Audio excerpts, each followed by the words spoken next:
আপনি যদি ডিলারশিপ ব্যবসা করতে চান সেই ক্ষেত্রে আপনার যে সকল প্রতিবন্ধকতা বা বাধা আপনি ফেস করবেন বা সম্মুখীন হবেন সেগুলো হচ্ছে প্রথমত মূলধনের সমস্যা থাকতে পারে। মূলধনের সমস্যা আপনার প্রথমত ব্যবসা শুরু করার ক্ষেত্রে ভালো একটা অ্যামাউন্ট প্রয়োজন হতে পারে। যে কোনো কোম্পানির ক্ষেত্রেই ভালো অ্যামাউন্ট দরকার এবং প্রথমে ব্যবসা শুরু করার ক্ষেত্রে নির্ধারিত একটা টাকার দরকার হয়।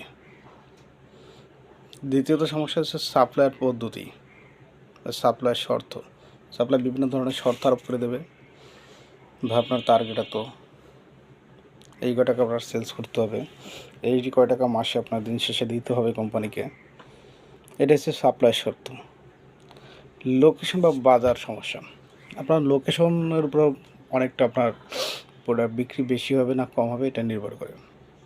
আপনি যদি লোকেশন সুন্দর বাজার প্লেসে রাখতে পারেন, বাজারের আশেপাশে রাখতে পারেন, অবশ্যই আপনার আশেপাশে যারা আছে তাদের বিক্রিটা আপনার মাধ্যমে হবে এবং একটা ভালো একটা সেলস আপনি আশা করতে পারবেন।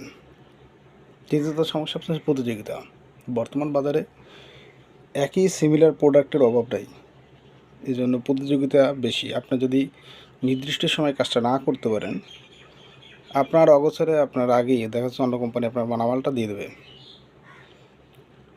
কোম্পানি অ্যাভেলেবেল, তো আপনি যদি বিস্কিট না দেন অন্য কোম্পানি আছে, অলিম্পিক আছে, এদিশা আছে, আরও আরও কোম্পানি আছে, তারাও দিয়ে দেবে। এটা আপনার চিন্তা করা লাগবে না, কারণ এটা প্রতিযোগিতা মার্কেট।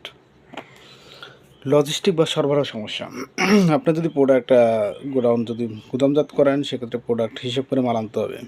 এমন কোনো প্রোডাক্ট শর্ট আছে কি না সেটা কত তাড়াতাড়ি আনা যায় এটা আপনার খেয়াল করতে হবে। আইন ও কাগজপত্র লাগবে। ব্যবসা করলে তো হবে না, ব্যবসার কিছু আইন আছে, নিয়ম নীতি আছে। আপনার ট্রেড লাইসেন্স লাগবে ব্যবসা শুরু করতে, টিন সার্টিফিকেট লাগবে, যেগুলো মেয়াদ থাকা লাগবে, মেয়াদ উত্তীর্ণ হবে না।